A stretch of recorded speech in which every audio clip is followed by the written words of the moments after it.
সাফল্য চূড়ান্ত নয়, ব্যর্থতা মারাত্মক নয়, এটি চালিয়ে যাওয়ার সাহসেই গুরুত্বপূর্ণ।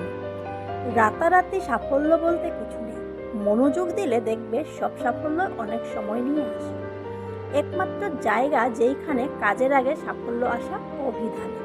সাফল্য চাইলে সাফল্যকে লক্ষ্য বানিও না। তুমি যা করতে ভালোবাসো সেটাই করতে থাকো, সাফল্য নিজেই ধরা দেবে। সাফল্য হলো ব্যর্থতা থেকে ব্যর্থতার দিকে হুজুট খাওয়া, উদ্যমের অভাব ছাড়াই। একজন সফল যোদ্ধা হলো একজন সাধারণ মানুষ যে অন্যদের চেয়ে বেশি মনোযোগী। সাফল্যকে পরিমাপ করা হয় একজন ব্যক্তি জীবনে যে অবস্থানে পৌঁছেছে তার দ্বারা নয়, বরং সে যে বাধাগুলি সে অতিক্রম করেছে। জীবনে সফল হতে চাইলে দুটি জিনিস প্রয়োজন, জেদ আর আত্মবিশ্বাস। তুমি যদি তোমার সময়ের মূল্য না দাও তবে অন্যরাও দেবে না। নিজের সময় ও প্রতিভাকে বাজে বিষয়ে নষ্ট করা বন্ধ করো, তাহলেই সফল হবে।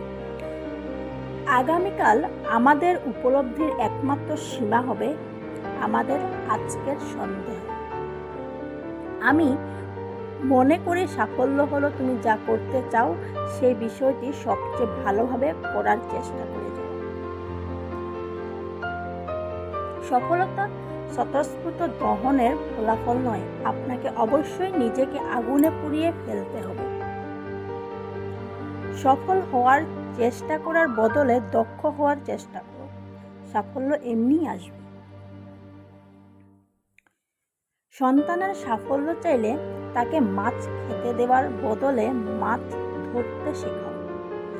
সাফল্য হলো পরিপূর্ণতা, কঠোর পরিশ্রম, ব্যর্থতা থেকে শিক্ষা, আনুগত্য এবং অধ্যবসায়ের ফলাফল। ব্যবসায়ের জগতে তারাই সবচেয়ে বেশি সফল যারা তাদের সবচেয়ে ভালো লাগার কাজটি করেছে। আপনি এবং আপনার লক্ষ্যের মধ্যে দাঁড়িয়ে থাকা একমাত্র জিনিস হলো সে গল্পটি যা আপনি নিজেকে বলতে থাকেন, কেন আমি এটি অর্জন করতে পারব না। একটি লক্ষ্য ঠিক করো, সেই লক্ষ্যকে নিজের জীবনের অংশ বানিয়ে ফেলো। চিন্তা করো, স্বপ্ন দেখো, তোমার মস্তিষ্ক, পেশি, রক্তনালী, পুরো শরীরে সেই লক্ষ্যকে ছড়িয়ে দাও আর বাকি সবকিছু ভুলে যাও। এটাই সাফল্যের পথ। পাগলামি এবং প্রতিভার মধ্যে দূরত্ব শুধুমাত্র সাফল্য দ্বারা পরিমাপ করা হয়। কাজ শুরু করাই হলো সাফল্যের মূল চাবিকাঠি।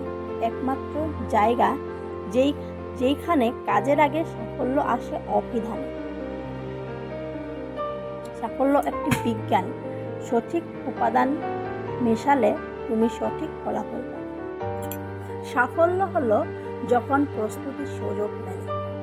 যদি তোমার সমালোচনা করার মতো কেউ না থাকে তবে তোমার সফল হওয়ার সম্ভাবনা নেই বলেই চলে।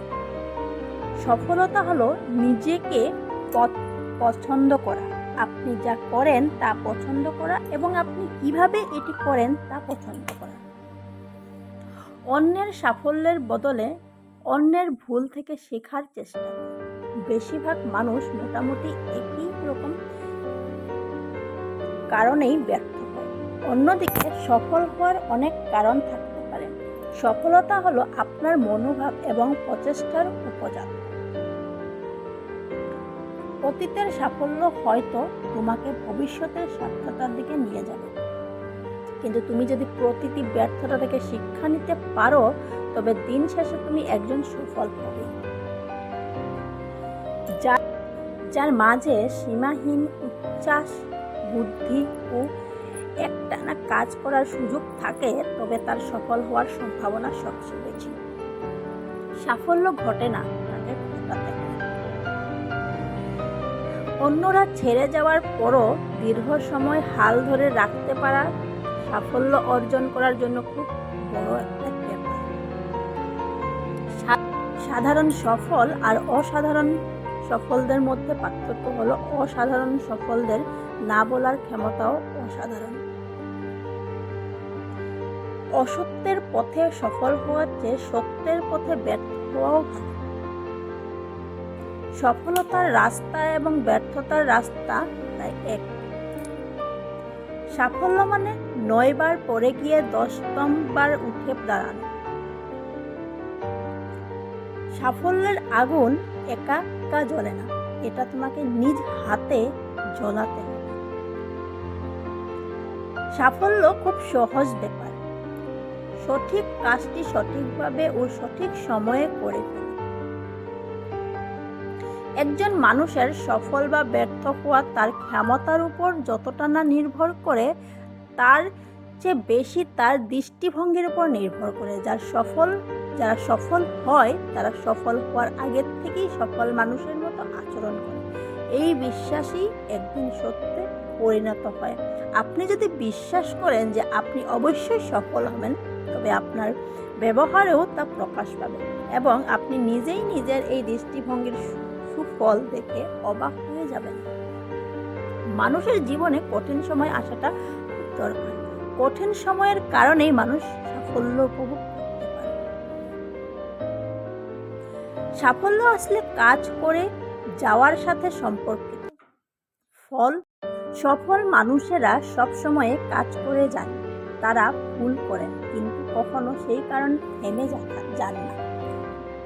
ব্যর্থতার ছায়া থেকে সাফল্যর প্রসাদ গড়ে। হতাশা আর ব্যর্থতা হলো সাফল্যের প্রসাদের দুই মূল ভিত্তি। সাধারণ মানুষ যতক্ষণ ভালো লাগে ততক্ষণ কাজ করে, আর অসাধারণ সফল মানুষেরা ভালো না লাগলেও যতক্ষণ না কাজ শেষ হয় ততক্ষণ কাজ বন্ধ করে। সাফল্যের জন্য তোমাকে 3টি মূল্য দিতে হবে: ভালোবাসা, কঠোর পরিশ্রম আর স্বপ্নকে বাস্তব হতে দেখার জন্য ব্যর্থতার পরও কাজ করে যাওয়া। সফল মানুষের সাথে অসফল মানুষের প্রধান পার্থক্য শক্তি বা জ্ঞান নয়, পার্থক্যটা হলো সত্যিকার সফল হওয়ার ইচ্ছা। ধন্যবাদ বন্ধুরা। আমার ভিডিওগুলি যদি আপনাদের ভালো লেগে থাকে তো please like, comment and subscribe করে দেবেন।